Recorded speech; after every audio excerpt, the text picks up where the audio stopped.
Ladies and gentlemen, Dr. Edward Gordon.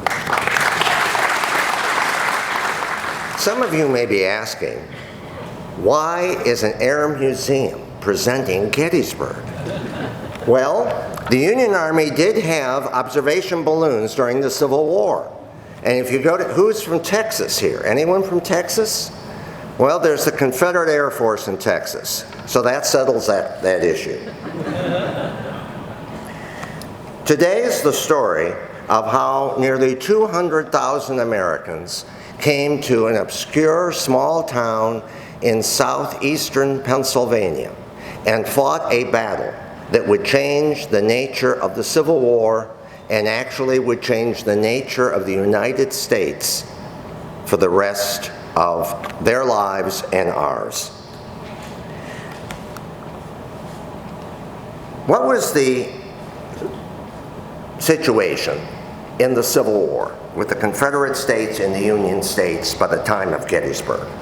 Well, for 2 years, the Civil War had been fought across the West and the East, and hundreds of thousands of casualties had happened during that time period.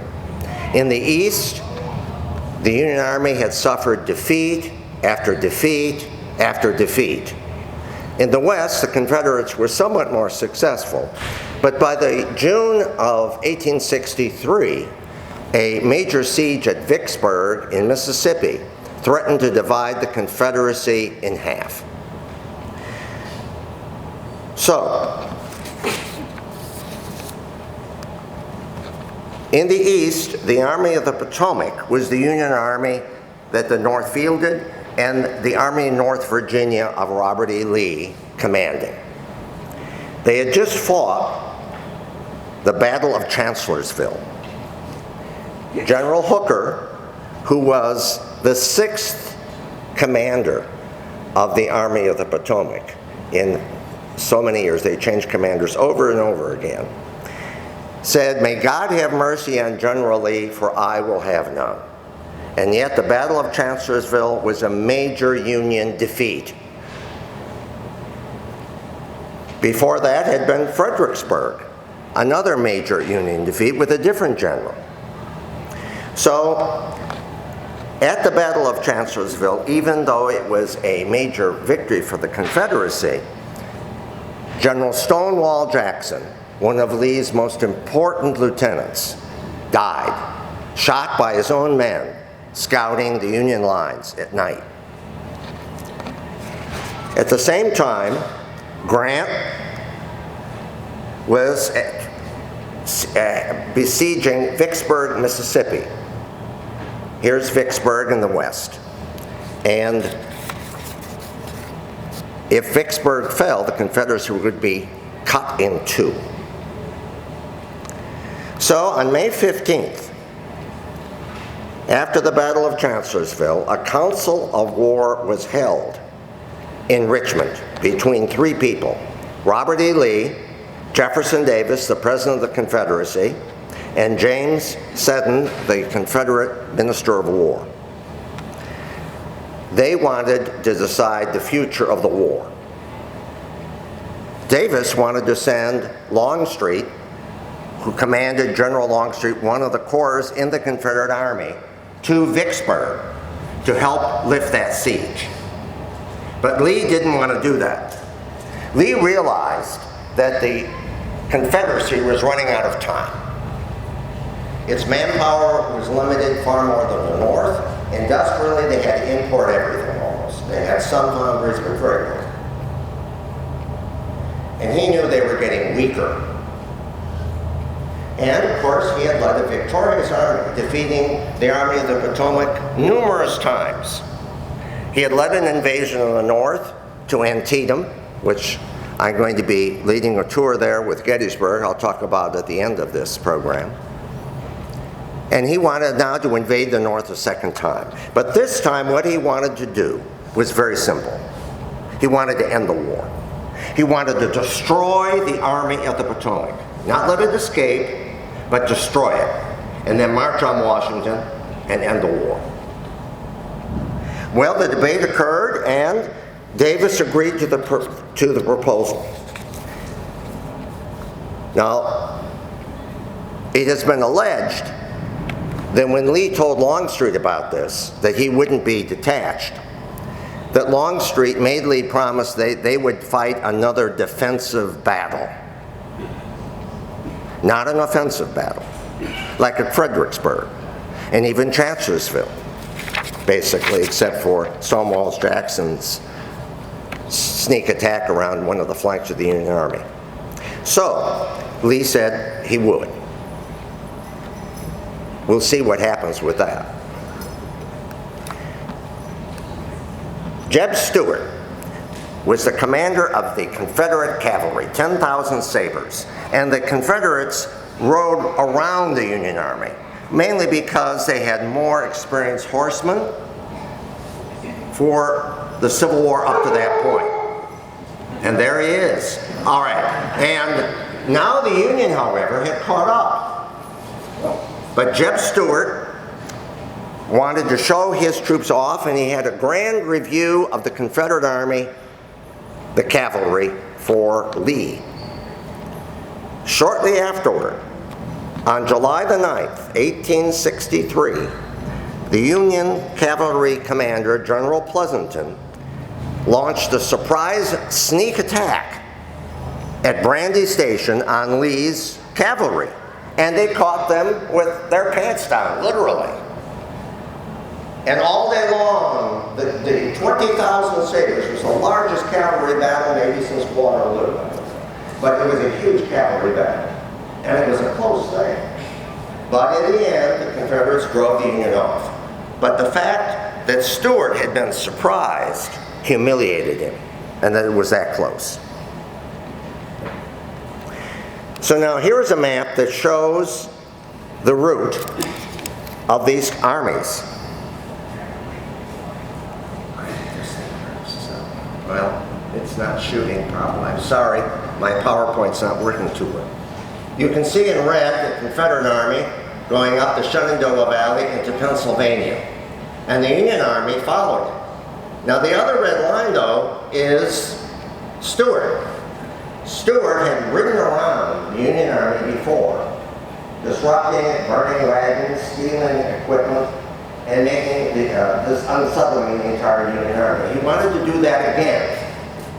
And he got Lee's permission to ride around the Union Army. Now remember, of course, what the Union Army, the cavalry, was the eyes and ears. They had no radar. They didn't have any airplanes. Sorry, the balloons, the Confederates didn't have balloons. So this was very important. So hold that in mind for a second. Let's now look at these armies. The Army of Northern Virginia, Robert E. Lee commanding. Robert E. Lee had fought in the Mexican War. He had captured John Brown at Harper's Ferry with 90 Marines in 1859, which helped to bring about the igniting of the Civil War, since Brown wanted to set up a big insurrection of slaves, and the South was always afraid of slave insurrections. So it gave the fire eaters in the South more ammunition that really helped to fuel the secession movement that started in 1860 with South Carolina. The Army of Northern Virginia had 3 corps. The first, commanded by Longstreet. The second corps had been commanded by Stonewall Jackson. But as I said, he died. He was wounded, got pneumonia, and died. So his second in command, General Ewell, took command. And Ewell was a good general. He had performed very well under Jackson's command. The third corps was A.P. Hill. He too was a division commander that had now been promoted to a corps commander. So he was new to that role. 79,000 infantry, artillery, and cavalry, and had victories galore after their opponents, the Army of the Potomac. General George Gordon Meade. Meade was the 7th commander of the Union Army.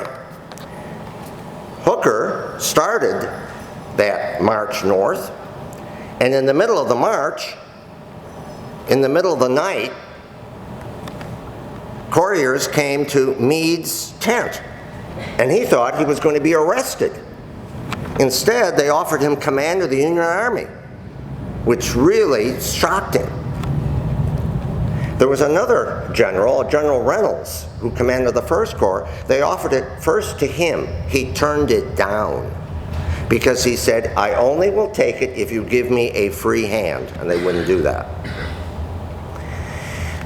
So, 7 Corps, 80 to 100,000 soldiers, depending on the concentration. But look at this. Prior to this, that army had lost First Bull Run, the Peninsula Campaign, Second Bull Run, Antietam, which was a draw, Fredericksburg, and Chancellorsville. Not a stellar record. And as I said, and soon after this battle, when Grant came east, he'd be the 8th commander, really. He became the commander-in-chief of all the Union armies, but he traveled with the Army of the Potomac south, even though Meade was in nominal command. So the problem there was a lack of confidence. Now the men had been hardened by all these battles, but there were many replacements.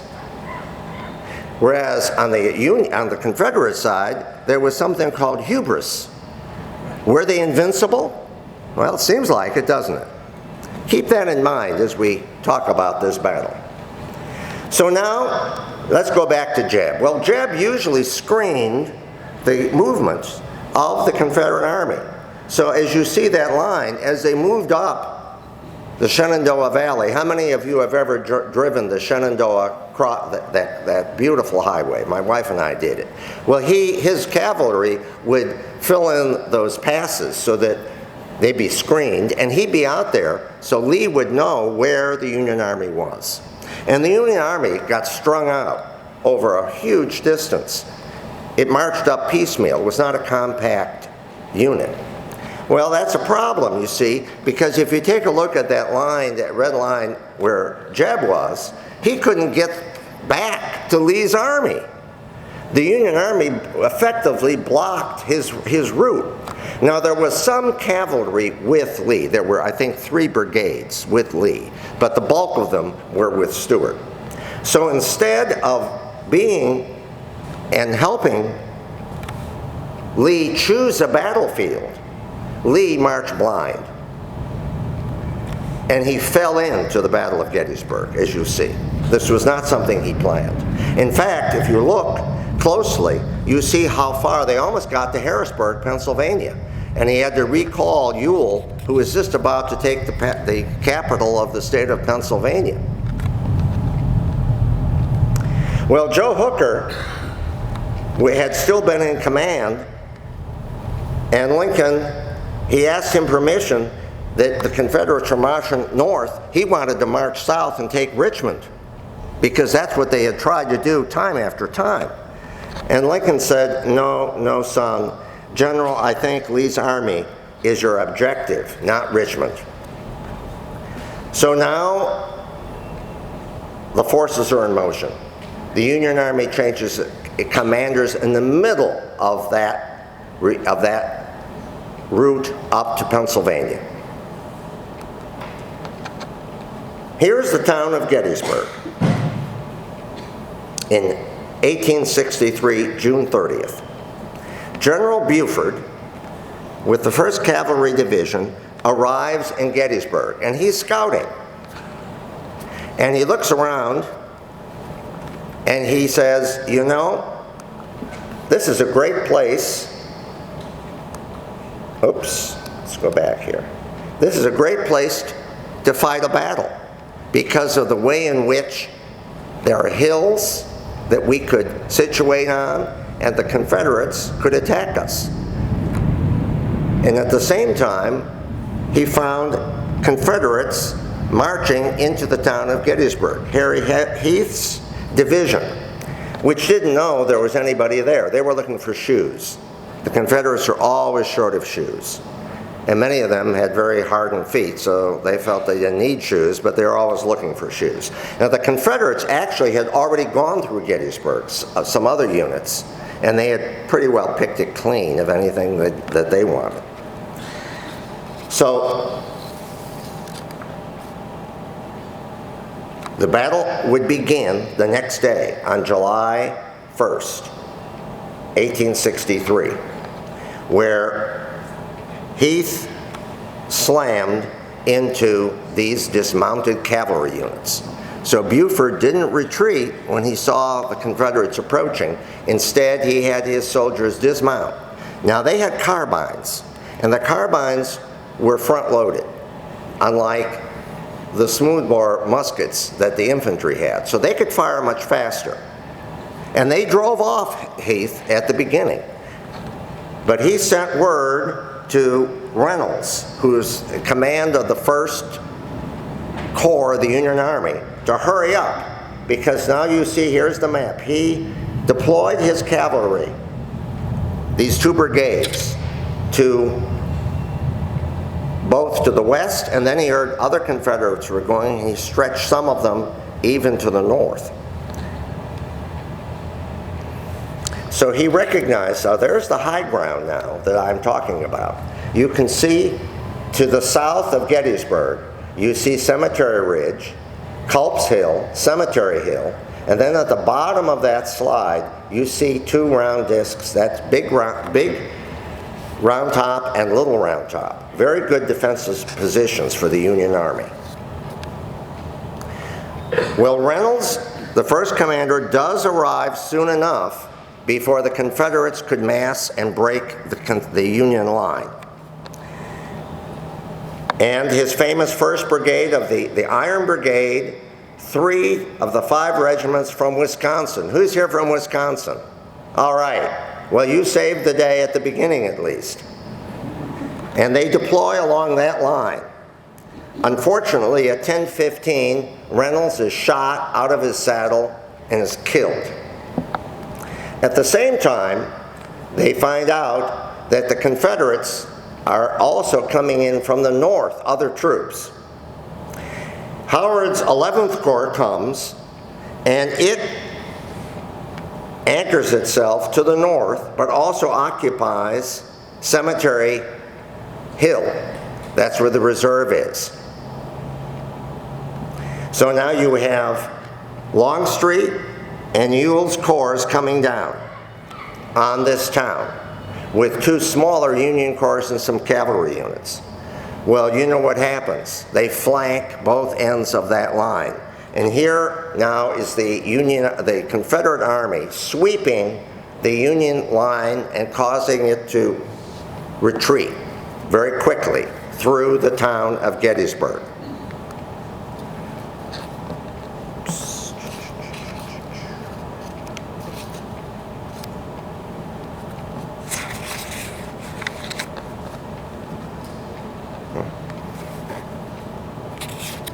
Now, to the north, Ewell comes, there's the 11th Corps, and Ewell's Corps is coming in from the north. And to the north is a famous Confederate general, one of my relatives, General John Brown Gordon. And he has a brigade, and he sweeps in from the north. Here's a picture of it. Later, Governor of Georgia and U.S. Senator. And as his troops advance, he sees a Union officer shot and laying on the ground, Francis Barlow of Howard's Corps. And he goes up to him, gets off his horse, and he said, "Can I help you?" And Barlow says, "Well, I have in my pocket a packet of letters for my wife. Could you make sure that she gets them?" So he agrees. Now he figures Barlow died, but he does get the letters to Barlow's wife during the war. Well, years later, at a reception in New York City, he enters a room and there's Barlow. And he survived the war, And he thanked him for getting those letters to his wife. Now, is that fact or fiction? People have argued it both ways, whether or not that ever happened. Well, the Union continues to drive, the Confederates continue to drive the Union survivors through the town to the bottom of two hills, Culp's Hill and Cemetery Hill. There are about 20,000 Union soldiers, mainly on Cemetery Hill. And civilians have hidden in Gettysburg, many of them in their basements. In fact, one Union general was trapped in a basement in Gettysburg for the rest of the battle. He never got out of the basement. General Ewell was riding forward with his troops when a bullet hit his leg. Now, he had lost that leg in the Second Battle of Bull Run, and his aide came up to him and said, "General, are you hurt?" And he said, "Well, it don't hurt much to get shot in a wooden leg." Well, at this time, Ewell is on the battlefield. He sees what's happening. He sends an order to General Ewell: take Culp's Hill if practical. Now, Ewell replaced Stonewall Jackson. If Stonewall Jackson had been in command, would he have taken Culp's Hill? Most historians say probably he would, even though the men were tired, etc., because it was a great defensive position and it anchored one end of the Union line. He didn't do it. He said the troops were too tired. They pleaded with him. Other generals, brigadier generals, they pleaded with him, take the hill. So he didn't, nor did he take Cemetery Hill. Now, Cemetery Hill had a sign on it. There's the sign. Well, I have news for you. There were a lot of firepower on that hill for the rest of the battle. So both Culp's Hill and Cemetery Hill would remain in Union possession for the next 3 days, or 2 days. Now, in the late afternoon, at 5 p.m., Lee and Stonewall Jackson conferred about the battle and what should be done next. Longstreet was against an offensive battle. Now remember, Lee did not intend to fight this battle.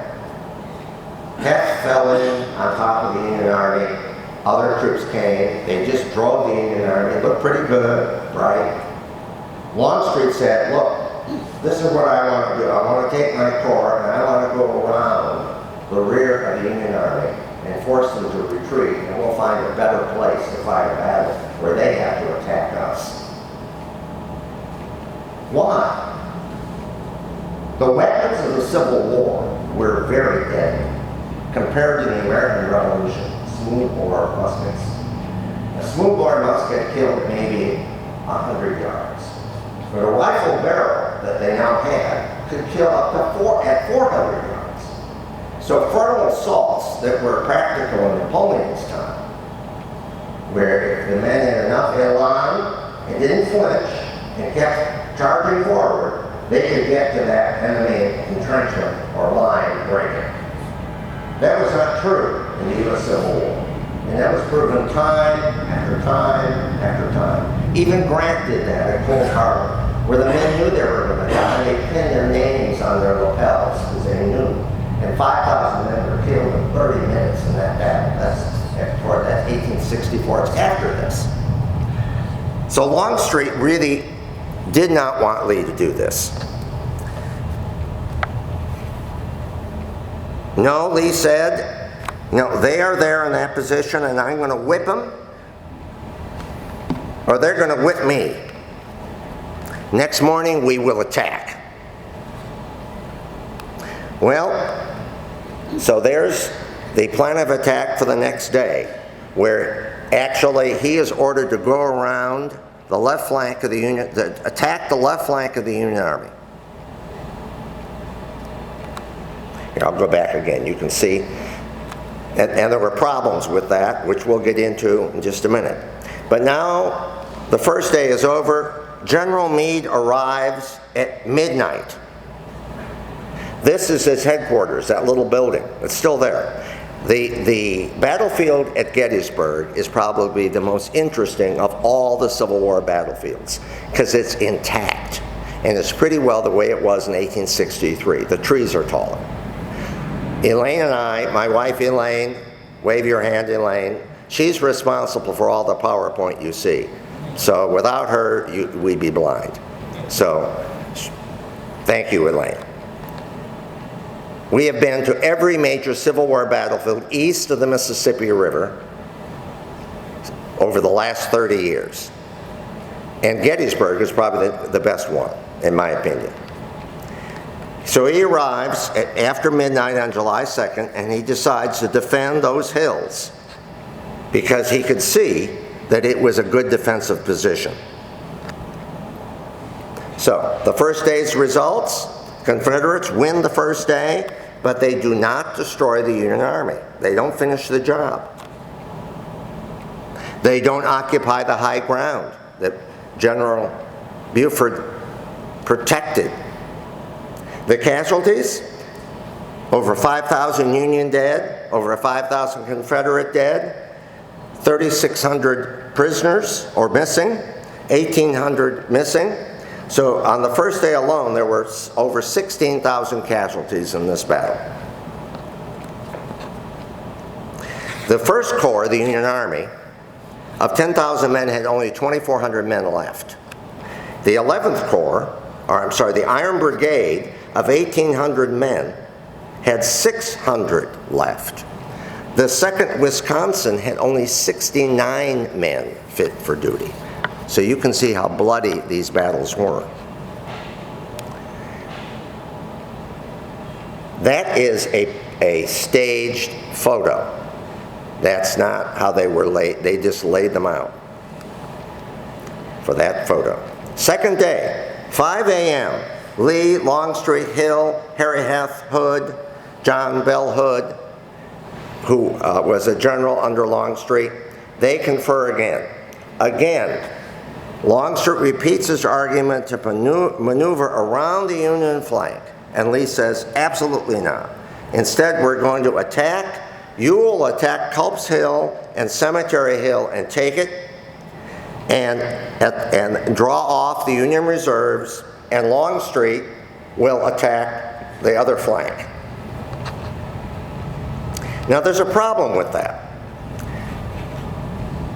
Pickett's division was still en route, and also some of his troops had marched all night, 15 miles to get to Gettysburg. So these troops were not what you'd call fresh. Now, there was a British military observer. His name was Colonel Fremantle, and he kept a diary, and he was a military observer for the British government. And there was also a Prussian captain. And they observed from the top of a tree near this conference. And Fremantle said the men were eager to attack an enemy, quote, that they had beaten so constantly and held as fighters in professional contempt, unquote. That day, the Confederates would learn to their regret that the Army of the Potomac had more spunk than they thought it had. So on the morning of July 2nd, Longstreet and Hood's troops attacked, but it was delayed. First, the men had marched all night to get there, and they were tired out. Secondly, this was not the South. They didn't have guides for these roads. And in fact, when they found the road to flank, it exposed some of their soldiers to view by the Union Army. So they had to find another way to approach that flank. So the result was, it was only launched at 4 p.m. in the afternoon. Now this is summer, so it was still light. And Ewell's morning assault on the left failed and allowed Meade then to reinforce his left flank when Longstreet attacked. And Ewell launched multiple attacks on Culp's Hill and Cemetery Hill. Now the Union had all night to dig in and fortify those hills. And these were fierce and very heroic and generally failed efforts to drive the Union troops from the position. Johnson's one of the divisions, were able to keep a small toehold on Culp's Hill by the end of the day, but that's it. So without telling Meade, on the other side, on the Union side,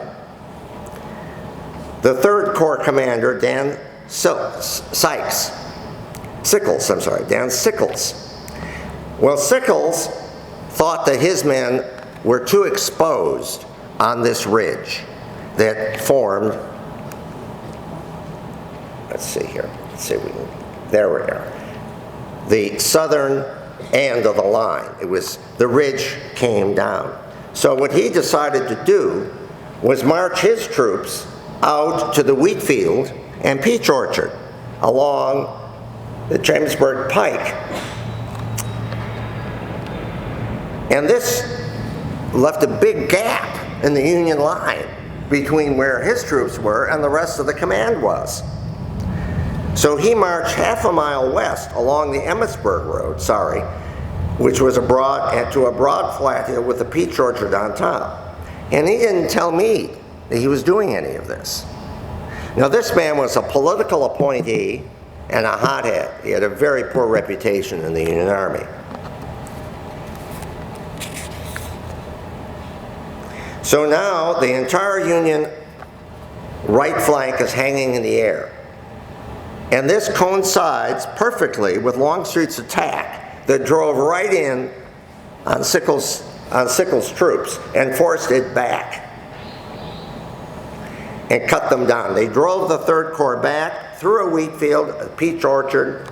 I have 2 other relatives in the Union Army. One is killed in the wheat field that day. And fighting is particularly fierce along something called the Devil's Den. There it is, the Devil's Den.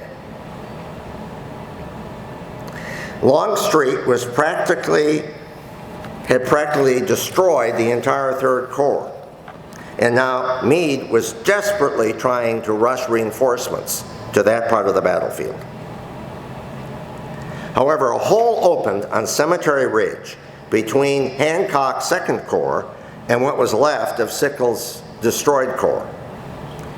Well, Hancock ordered the 1st Minnesota. Who's from Minnesota here? All right. 262 men to plug the gap, because now there was a Alabama brigade marching right through that gap. So the 262 men charged that brigade and momentarily stopped it. Only 47 men survived that attack from Minnesota. So we salute you from Minnesota.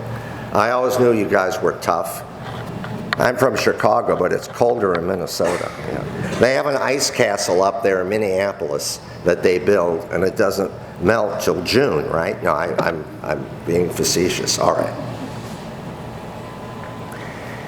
So this gave Hancock enough time to get other units, and they plugged the gap. But it was close. So that attack, they almost pierced the line. Now, at the same time, Longstreet orders Hood to take Big Round Top and Little Round Top. What you see now is Little Round Top. Big Round Top is to the right, Little Round Top is to the left of that picture.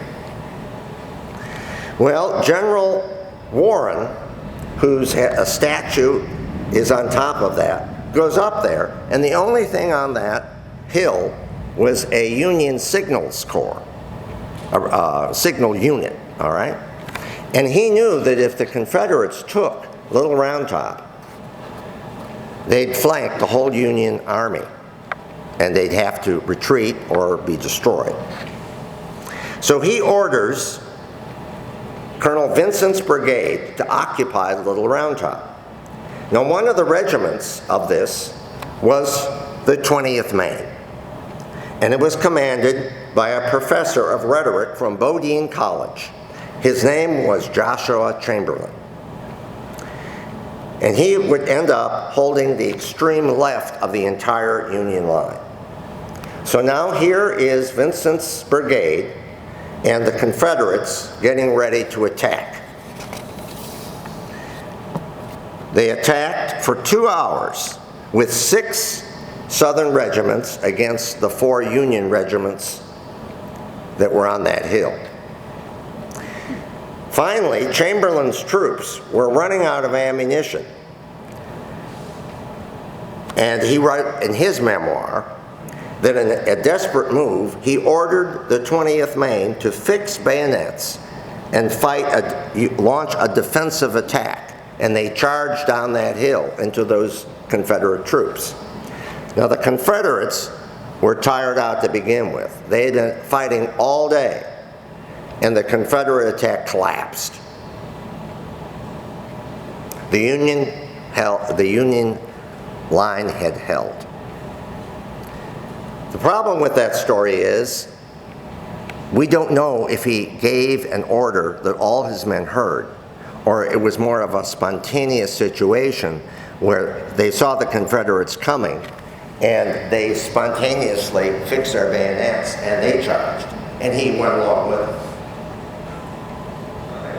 We don't know. Now, later he becomes a corps commander. He's wounded several times, and you're going to hear he had a prominent role at the end of the war at Appomattox Courthouse. And it's opposite my relative, General Gordon. We'll get to that at the end of the program. So now the Union line had held, and now it's 11 o'clock at night, and Meade holds a conference. Should we remain here or should we retreat? And he does say, if Lee attacks again, it's going to be in the center, because he's tried both flanks. Well, guess who finally appears? A little late for the program, huh? Jeb Stuart finally arrives late in the afternoon. And Lee greets him.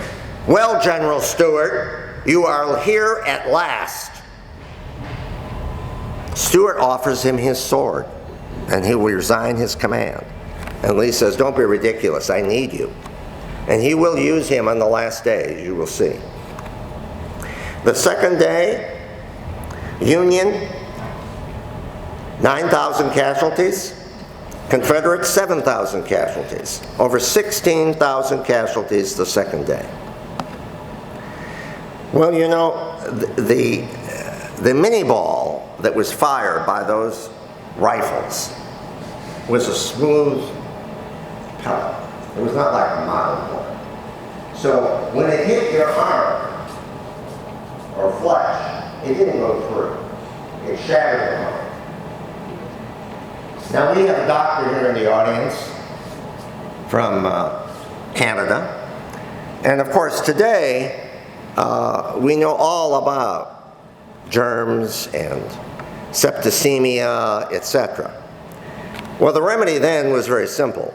You put them on a desk, you threw a bucket of water, they chopped off the arm, they chopped off the leg, the next person came in, they threw another bucket of water on. No sanitary conditions at all. However, the wounded men weren't much to complaining. Because remember, what was healthcare like in 1863? Now, maybe they weren't chopping off legs, but certainly hospitals and doctors had limited abilities. This one Corn Exchange Regiment saw an amputee sitting outside a hospital tent. He was perky enough, considering he had lost a lot of money with one of his wounded comrades, and the orderly passed carrying a load of amputated arms and legs. And this one-legged man took an interest. He laid down his cards and he asked the orderly to stop and let him inspect the hall. He wanted to take one more look at his lost leg. He said he'd be able to recognize it because it had a bunion. Well, the orderly had no intention whatever of shuffling through a ghastly cargo, and he rebuked the officer or the soldier and told him, quote, if he believed in the resurrection of the body as a good Christian, he could wait until the last day and take a good look at his missing limb then. Well, the card player agreed that made sense, and he went on playing poker for the rest of the night. Unfortunately, many of those men would die. In fact, more men died from wounds and simple disease in the Civil War than outright death on the battlefield because of poor diet, poor sanitation, and primitive health care. And now we come to the third day. Early morning, Lee's headquarters. Longstreet renews his plea. Move around to the right of Meade's army and maneuver him to attack us. No, General, says. No, General Longstreet. The enemy, oops, there it is. The enemy is there. We're going to strike him. And you are going to now use Pickett's division, which is fresh and untried, as a corps. Longstreet replied to Lee, "Sir, I've been a soldier all of my life, and no 15,000 men ever arrayed for a battle are going to take that position." Lee remained firm. Longstreet said, "Never has I been so depressed as I was on that day." Okay, what was Lee's battle plan? Well, Pickett would attack the Union center. Ewell would attack the left. Longstreet would attack the right. And Stuart would deploy in the rear. You see on that map the Union cavalry and Stuart. The plan was to smash through the center, have the Union army collapse, and Stuart would prevent them from retreating, and they would destroy the Army of the Potomac. That's the alleged plan. That's what some historians say was his plan. We don't know for certain if that really was the plan, but it certainly was lined up that way. Well, at 1 p.m., 150-gun bombardment started by the Confederates that lasted for 2 hours. Now, unfortunately, throughout the Civil War, the Confederates' aim was high. So instead of hitting the entrenched troops, the front, they were hitting the other side of the hill where all the headquarters were, the medical units, etc. Now, they did do some damage. 300 guns were engaged between the Union reply and the Confederates. That was the loudest noise heard on the continent of North America, ever, until 9/11 in New York. Hancock commanded the Union center, held by a reinforced 1st and 2nd Corps. But in reserve behind the center were 2 fresh corps that had not been used, the 5th and 6th Corps. 15,000 men behind in reserve. Think about that for a minute. All right. 3 p.m. 15,000 Confederates step off in a 1.5 mile wide development. Think about it. How many of you are from Chicago? Okay. So from Cicero to Crawford or Pulaski Avenue in Chicago is a mile. This is another half mile beyond that. For the others, I don't have the dimensions for your cities, but this is a huge, huge deployment. Now here is the field they're going to cross. 1 mile of open ground. There is no cover. And right before you reach that ridge, there's a picket fence and a road. So the guys are going to have to climb over the fence under fire. Making the assault is General Pickett, 3 brigades from the 1st Corps, and General Pettigrew, 6 brigades from the 3rd Corps and Trumbull. Since Longstreet gave the final order, it should really have been called Longstreet's charge, not Pickett's charge. But that's the way it is. Here's Civil War historian Bruce Catton's poignant description of Pickett's charge from his epic book, Glory Road. The smoke lifted like a curtain, and all of the great amphitheater lay opened at last. And the Yankee soldiers could see west, all the way to the belt of trees, and the opposite Seminary Ridge, where the Confederates They were old soldiers, and they had been in many battles. But what they saw took their breath away. And whether they had 10 minutes or 75 more years to live, they'll remember it until the day they died. There it was, for the last time in this war, perhaps for the last time anywhere, the grand pageantry, the color of war, in the old style. That's right, the bark. Beautiful, and majestic, and terrible. Fighting men lined up for 1.5 miles from flank to flank. Slashed red battlefields overhead. Soldiers marching forward, elbow to elbow. Officers with drawn swords. Sunlight gleaming upon thousands of musket barrels and bayonets, lined as if dressed for parade. Up and down the Federal firing line ran a low murmur. They're here. There comes the Sech infantry. Lee was putting 15,000 men into this column. George Pickett was riding into storybook immortality that would turn into a nightmare. Long and bright and perfectly aligned, the lines came down that slope and began crossing the mile-wide valley. And the open space was dotted by little bursts of smoke as the skirmishers began to shoot and as the artillery opened up. The gray infantry poured across the gentle undulating farmland, which seemed an irresistible force. But Northern artillery suddenly erupted in a savage cascade, sending shot and shell among the Southern regiments and changing to canister as they came closer. The Union guns had not been knocked out after all. The Yankee infantry behind stone walls opened up at 200 yards, while Vermont, Ohio, and New York regiments on the left and right of them swung out to rake both flanks with masking fire. The Southern assault collapsed under its own unbeatable pressure from front and ranks.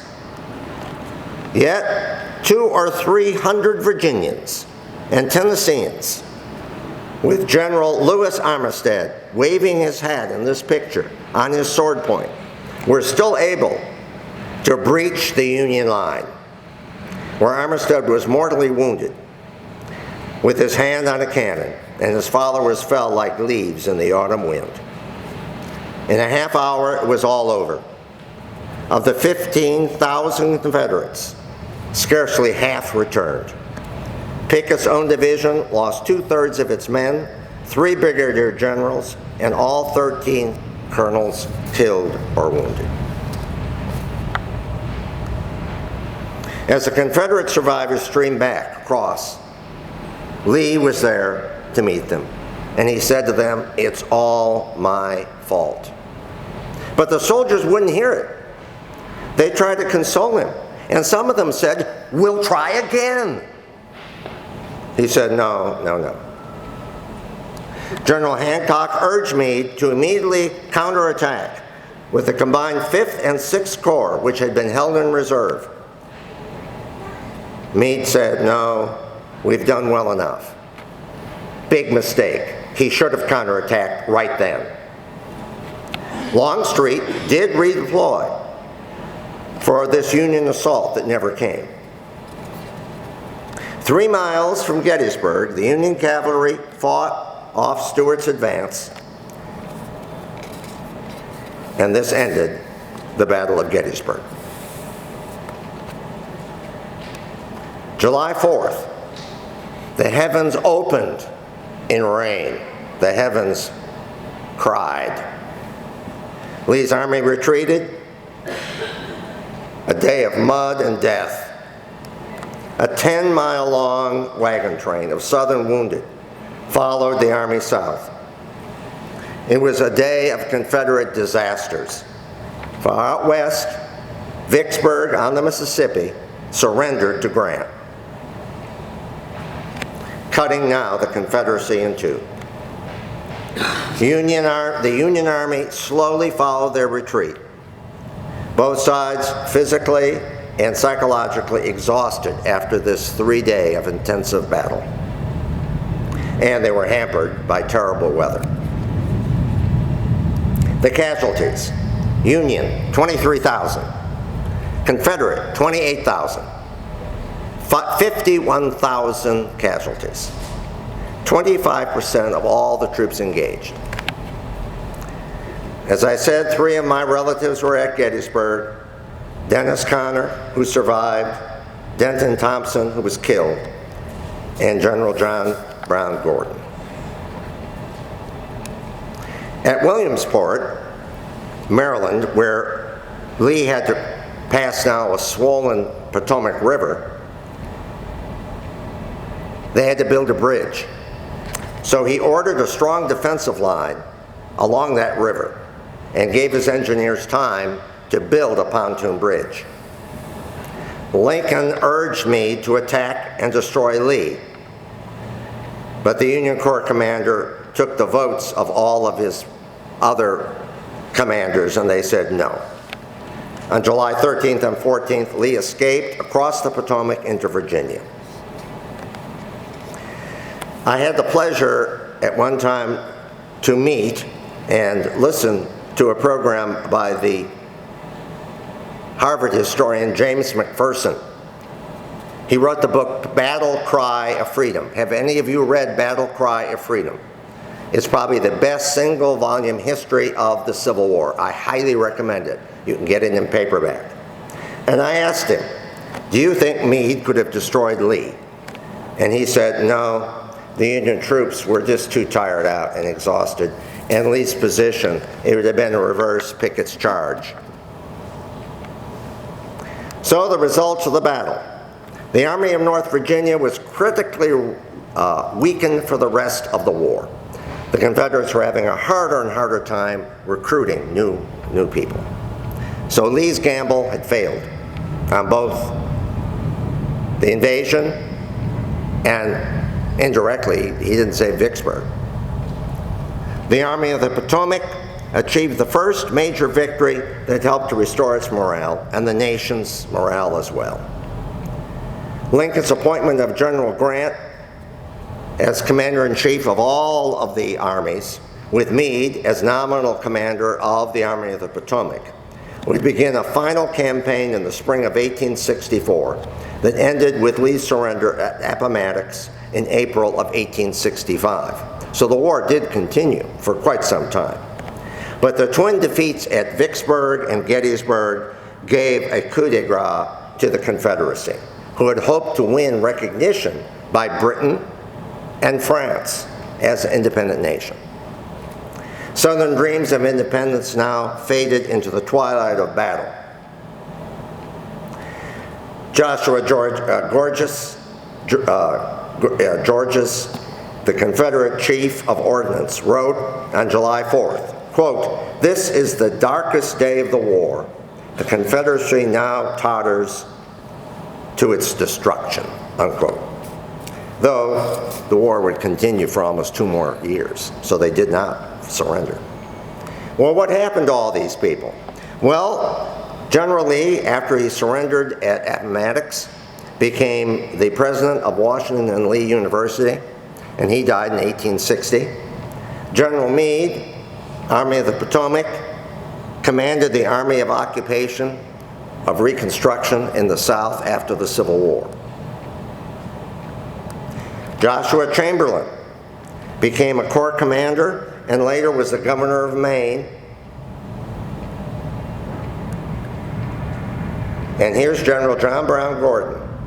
He led the last charge of the Confederacy at Appomattox trying to break out. He later became the governor of Georgia and served in the U.S. Senate. But both played an important role at the surrender at Appomattox.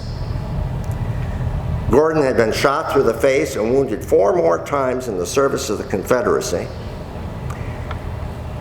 Lee, however, placed him in charge of the Southern surrender. Reynolds had been wounded 6 times for the Union and was still in pain from a bullet that almost killed him at Petersburg. And he was in charge of receiving the surrender.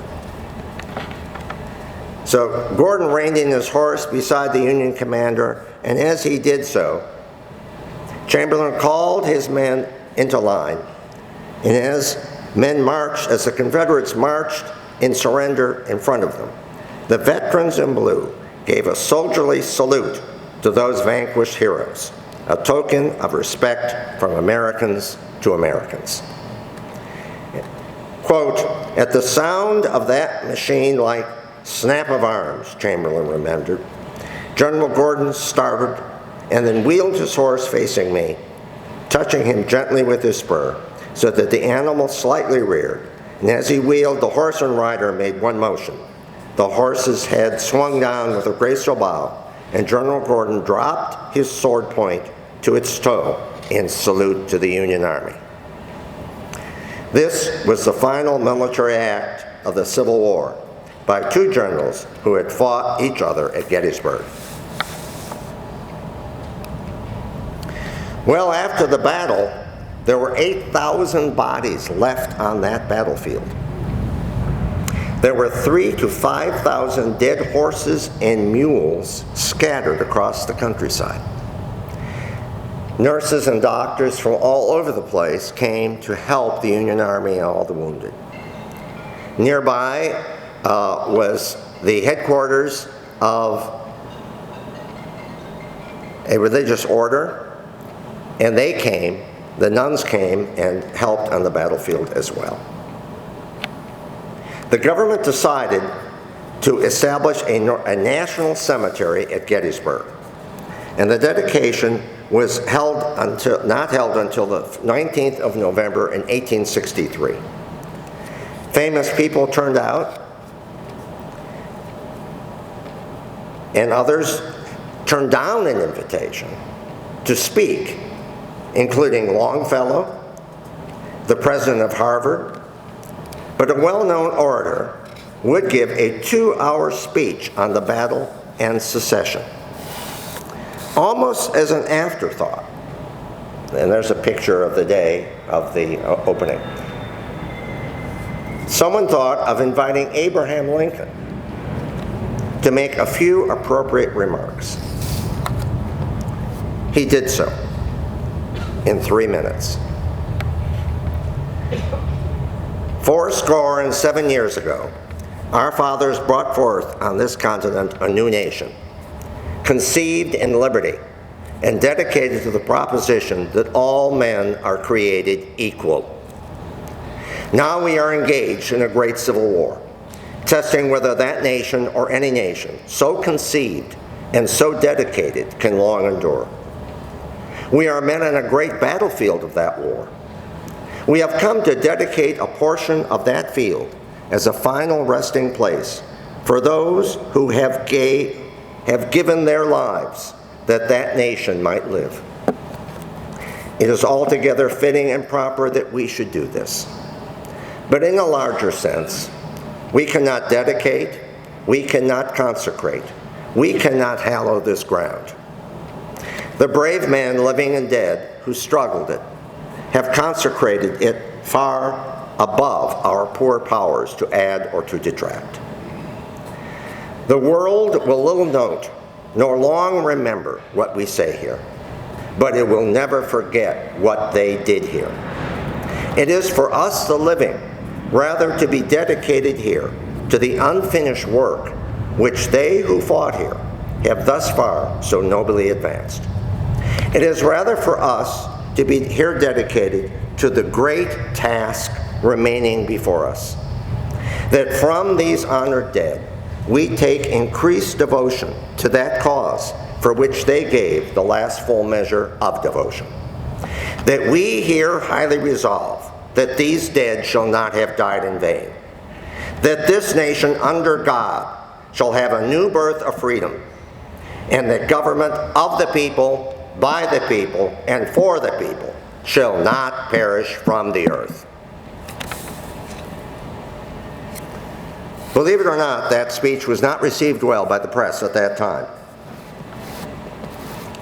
Yet over time, Lincoln's Gettysburg Address has come to perfectly define what America stands for and why immigrants from all over the world risk everything to come here. why my ancestors and yours struggled to come here. For freedom, liberty, and the opportunity to improve their lives and that of their children. Lincoln used in his address the word nation 5 times. That helped to end sectional and tribal rivalries that had divided America and invoke a new national United States of America. When someone asks me what country I'm from, I do not say Illinois. I say the United States, or even America. Though I should say the United States, because Canadians are Americans too, North Americans, and so are Mexicans. Lincoln also described the war as a crusade to destroy slavery, a new birth of freedom.